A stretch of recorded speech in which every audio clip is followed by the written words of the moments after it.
하는 일이 정말 안 풀리거나 번번이 길이 막히면 그런 생각할 때 있지 않습니까? 하나님은 내가 잘 되는 걸 원하지 않는 걸까?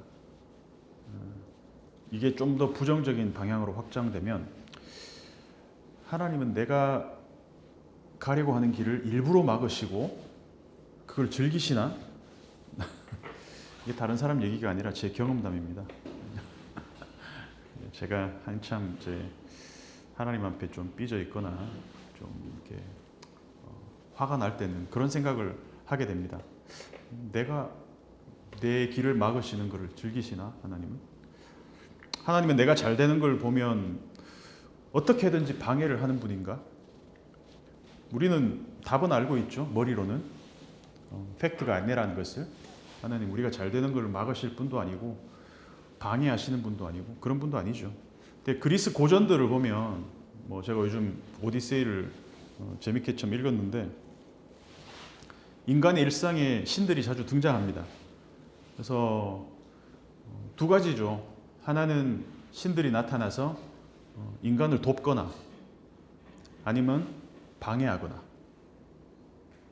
제우스, 포세이돈, 헤라, 아테나 이런 신들이 나타나서 사람이 할 수 없는 일을 이렇게 가능하게끔 도와주는 조력자로 나타날 때도 있고 어떨 때는 막 정말 아까 얘기한 것처럼 회방을 놓아요. 일부러 막 질투도 하고 신이 인간을 질투하고 시기하기도 하고 막 길을 막기도 하고 바닷길을 막 이렇게 풍랑을 일으켜서 항해를 불가능하게 한다거나 이런 일들을 하죠. 물론 이런 그리스나 로마의 신들은 우리 인간의 욕망을 반영한 그런 창작물이기 때문에 당연한 거겠지만 아무튼 신들은 인간들보다도 탁월한 능력은 있지만 본성이 사람들과 크게 다르지 않다. 이게 이제 고대 신관들이죠. 근데 성경의 하나님은 물론 이런 그리스 로마 신들과는 본질적으로 다른 분이시죠. 그래서 우리가 고전적인 어떤 오해들, 하나님은 내가 가는 길을 일부러 방해하고 막으신다. 이 오해를 좀 푸는 시간이 되었으면 좋겠다. 저한테 하는 얘기입니다. 오늘 읽은 창세기 마지막 이 세 절이 이런 오해를 딱 받기 좋은 본문입니다. 인간이 영생하는 걸 싫어하셔서 하나님이 영생하려는 인간의 이 길을 막으신다. 충분히 그런 오해를 살 여지가 있는 본문이죠. 그러면 우리가 뉴스처럼 팩트 체크를 한번 해보겠습니다. 첫 번째로 하나님은 하나님의 형상대로 지으신 사람들이 정말 영생하는 걸 바라지 않았을까요? 생명나무를 먹고 영생하는 거를 막기 위해서 하나님이 불칼도 두시고 아예 그 길을 막으셨잖아요. 근데 성경을 조금만 읽어봐도 하나님은 사람을 영생하는 존재로 만드셨다는 걸 알 수 있습니다. 처음에 하나님 에덴을 만드시고 동산에 여러 종류의 나무들이 나게 하셨는데 특별히 동산 중앙에 어떤 나무를 두셨냐? 두 가지입니다. 하나는 생명나무, 또 하나는 선악을 알게 하는 나무입니다. 창세기 2장 9절을 한번 읽어볼게요. 2장 9절을 보면 여호와 하나님이 그 땅에서 보기에 아름답고 먹기에 좋은 나무가 나게 하시니 동산 가운데에는 생명나무와 선악을 알게 하는 나무도 있더라. 그럼 다른 나무들도 많이 있었다는 얘기죠. 그럼 하나님이 이 나무들에 대해서 어떤 명령을 하셨을까? 두 가지 명령입니다. 첫 번째는 마음껏 먹어라. 2장 16절을 읽어보면 여호와 하나님이 그 사람에게 명하여 이르시되 동산 각종 나무의 열매는 네가 임의로 먹되 먹어도 되고 안 먹어도 된다는 말이 아니라 마음껏 먹어라 라고 하셨어요. 그렇죠? 그리고 또 하나의 명령은 먹지 말라. 요거는 단 하나의 나무의 열매에만 해당하는 사항입니다. 선악을 알게 하는 나무의 열매는 이거를 먹는 날에는 어떻게? 반드시 죽으리라. 이 말을 뒤집어 보면 이 선악을 알게 하는 나무의 열매를 먹지 않으면 어떻게 된다? 안 죽는다. 그러니까 하나님은 우리를 영생하는 존재로 만드셨다는 거예요. 원래는. 그래서 첫 번째 명제는 틀렸습니다. 하나님은 사람이 영생하는 것 자체를 싫어하신다라는 명제는 틀렸어요. 그죠? 그러면 두 번째, 뱀이 창세기 3장에서 했던 말과 하나님이 하는 말은 정확히 맞아떨어지나 뱀의 말을 먼저 한번 들어보면 3장 5절을 보면 너희가 그것을 먹는 날에는 너희 눈이 밝아져 하나님과 같이 되어 선악을 알 줄 하나님이 아심이니라. 자, 이 말을 22절하고 한번 비교해서 한번 봅시다. 22절을 같이 시작. 여호와 하나님이 이르시되 보라 이 사람이 선악을 아는 일에 우리 중 하나 같이 되었으니 그가 그의 손을 들어 생명나무 열매도 따먹고 영생할까 하노라 하시고. 자, 뱀의 한 말 그대로 된 건가요? 혹시? 닮아 보이지만 차이가 있습니다. 뱀의 말만 들어보면 하나님은 사람이 하나님처럼 되는 것을 싫어하셔서 선악과를 절대 못 먹게 하는 것처럼 보입니다. 뱀의 말을 들어보면. 그런데 이게 팩트가 아니죠. 왜? 사람이 선악과를 먹는다고 하나님처럼 되는 게 아니거든요. 그래서 22절을 다시 보면 이 사람이 우리처럼, 즉 하나님처럼 되었다라고 하신 게 아니라 선악을 아는 일에 우리 중 하나같이 되었다 이렇게 얘기합니다. 하나님처럼 되었다는 얘기가 아니라 하나님이 되었다가 아니라 좋고 안 좋고 호불호에 대한 그 기준이 하나님에게만 있었던 것이 사람에게도 각자의 기준이 생겼다라는 것을 의미하는 것이죠. 어린애들도 조금만 자라면 이거 좋아, 나 이거 싫어, 이거 드러내기 시작하잖아요. 그러니까 모든 호불호에 대한 이 사람 좋은 사람일까 나쁜 사람일까, 이 일은 나에게 좋은 걸까 안 좋은 걸까, 모든 것이 좋은 거냐 안 좋은 거냐에 대한 기준이 사람에게도 생겼다라는 점에서 우리 중 하나와 같이 되었다라는 것이지 하나님과 같이 되었다는 게 아니죠. 그 원래 사람은 하나님이 보시기에 좋은 거는 그냥 좋은 거였어요. 하나님이 보시기에 좋지 않은 것은 우리가 보기에도 좋지 않은 거였어야 돼요. 하지만 이 기준이 개개인 각자에게로 이제 넘어가 버렸다는 것이죠. 그래서 하나님과 같이 된다라는 뱀의 말은 완벽한 가짜입니다. 거짓말입니다. 그러면 하나님은 왜 아담과 하와를 에덴에서 내보냈을까? 23절을 보면 여호와 하나님이 에덴 동산에서 그를 내보내어 그의 근원이 된 땅을 갈게 하시니라. 자, 땅을 가는 행위는 에덴 안에서도 있었어요. 2장 15절을 보면 여호와 하나님이 그 사람을 이끌어 에덴 동산에 두려 그것을 경작하며 지키게 하시고, 여기서 경작한다는 게 가르다 아바드라는 말이랑 똑같아요. 그러면 에덴 안에서는 땅을 가는 그 일을 통해서 하나님이 주시는 생명의 원리를 알 수 있었습니다. 그런데 에덴 밖에서 땅을 갈 때는 23절에서 그의 근원이 된 땅을 갈게 하신다라고 기록하고 있어요. 그러니까 땅도 아담이고 사람도 아담이잖아요. 그러니까 땅을 갈면서 아담이 어떤 생각을 했습니까? 저기에서 비친 내가 보이는 거죠. 저 땅이 내가 만들어진 그 나의 본질은 여기서 왔구나. 땅을 갈면서 아, 나는 여기에서 왔지. 나는 아담아에서 온 아담이지. 그래서 아담아가 아담아를 보면서 그런 생각을 하는 것이죠. 나는 하나님이 될 수 없고 하나님이 되어서는 안 돼. 그럼에도 불구하고 하나님은 반드시 죽으리라고 했던 그 아담에게 살아갈 수 있는 먹거리를 땅을 통해서 공급하십니다. 그러면 땅만 갈면 저절로 먹을 것이 생겨날까? 그러면 내 노력과 내 어떤 행위로 인해서 먹을 거리를 내가 얻는 것이기 때문에 그거는 하나님과 상관없이 내가 생산을 할 수 있다는 것이잖아요. 근데 그게 아니죠. 땅을 갈고 비가 와야 되고 씨가 자랄 수 있도록 바람과 온도와 적절한 환경이 조성이 돼야 되겠죠. 그래서 사람들이 땅을 갈 때마다 우리가 먹고 살 수 있는 모든 것은 우리 노력의 결과가 아니라 절대적으로 하나님이 도와주셔야 가능하구나라는 것을 깨닫게 된다는 것입니다. 나는 흙으로 만들어진 사람이야라는 메타인지를 가능하게 하는 동시에 하나님 없이 나는 자존할 수 있는 존재가 아니라 하나님께 의존할 수 있는 그 체험의 학습장이 바로 이 땅을이라는 것이죠. 그래서 근원이 된 땅을 갈게 하신다라는 이 표현을 쓰고 있습니다. 그런데 아무리 그래도 그렇지 아예 에덴 안으로 들어갈 그 입구를 봉쇄해버리는 건 좀 너무 심하지 않나 이런 생각이 좀 들지 않습니까? 23절과 24절을 비교해 보면 23절에서는 에덴 동산에서 내보낸다라고 쓰는데 24절에서는 뭐라고 표현하고 있냐면 쫓아냈다라고 기억합니다.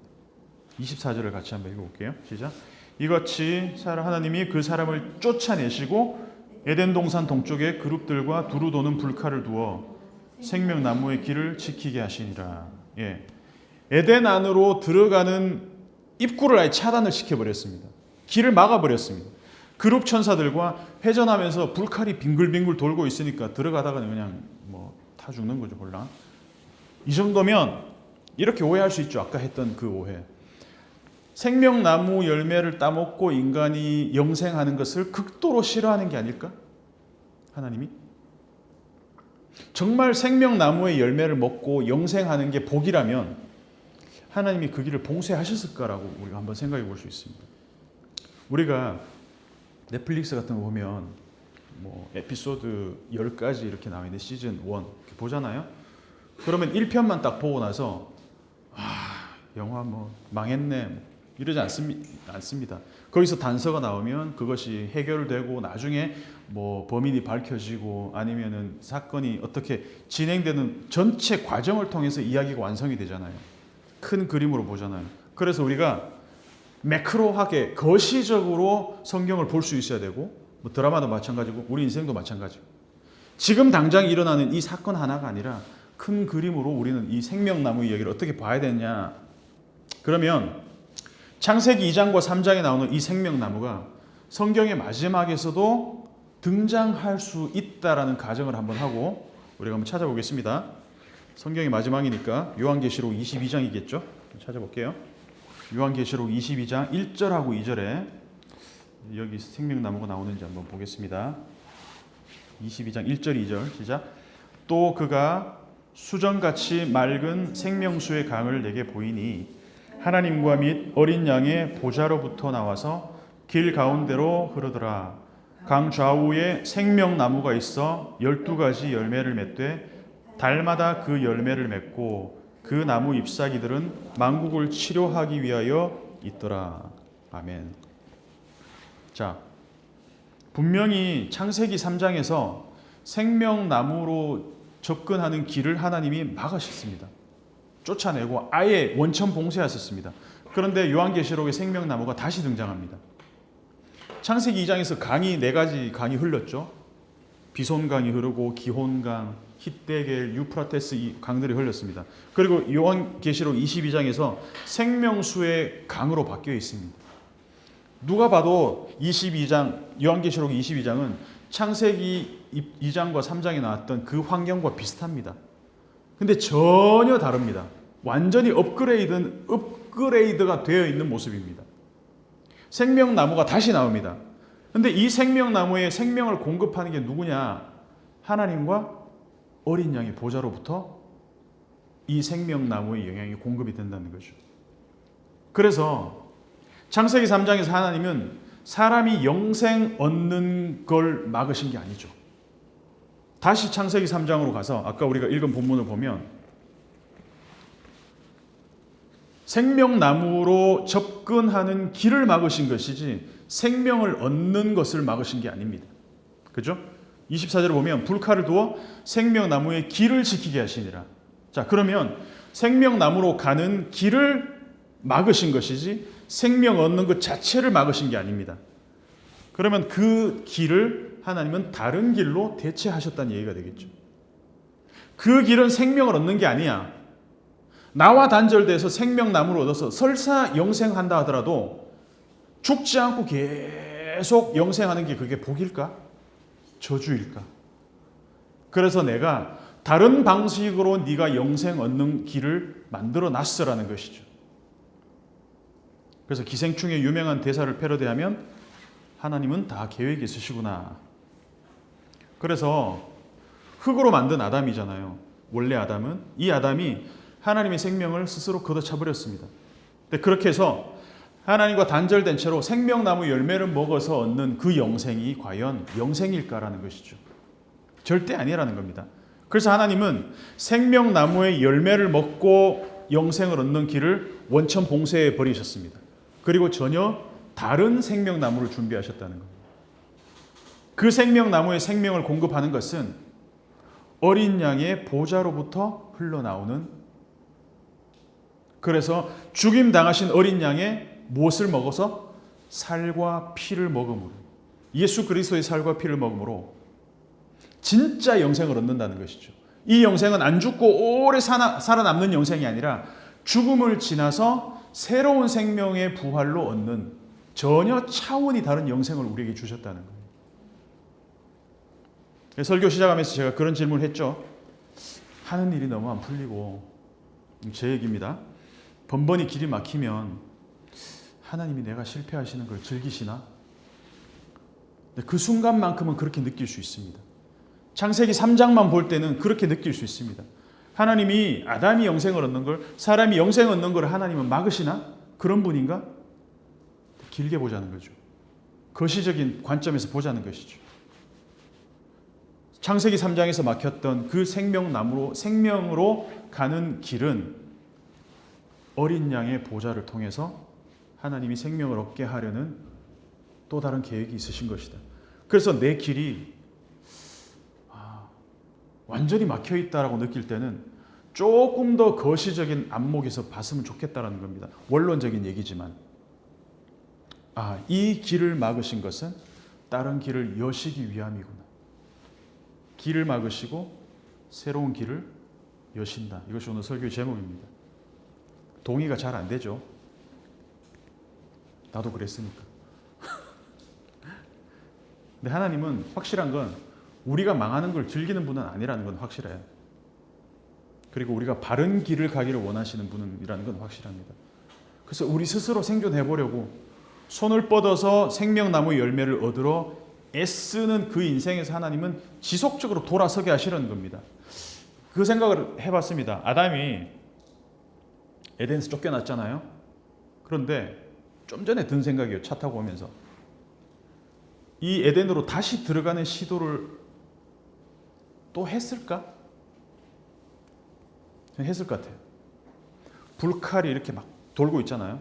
그룹들이 지키고 있고, 그룹들이 잘 때를 노리거나, 아니면 불칼이 이게 도는 그 회전하는 이 방향에서 밑으로 미친 듯이 이렇게 확 슬라이딩해서 들어가서 생명나무를, 그런 시도를 생각하지 않았을까? 했을 거라고 생각합니다. 그래서 우리는 틈만 나면 우리 방식으로 생명 얻는 그 영생의 길을 찾으려고 애를 씁니다. 우리 방식으로. 이게 옳은 길이야 이러면서 저 열매 먹으면 생명 얻을 수 있겠지. 그게 아니라는 거예요. 그 끊임없이 그 우리 방식으로 생명 얻는 영생을 얻으려는 그 방식들을 하나님께서 원천 차단하시고 계속 그런 시도들을 하나님께서 돌이키신다는 거죠. 어린 양을 통해서. 그래서 그러니까 우리의 시행착오는 끊임없이 예수를 통해서 생명을 얻는 그 길을 하나님이 그 길로 우회해서라도 돌이키시게 하기 위해서 일시적으로 창세기 3장에서처럼 길을 막으시는 것처럼 보이는 게 아닐까. 이 말씀을 기억하면서 현실에서 우리가 애쓰는 이 현실에 적용할 수 있으면 좋겠습니다.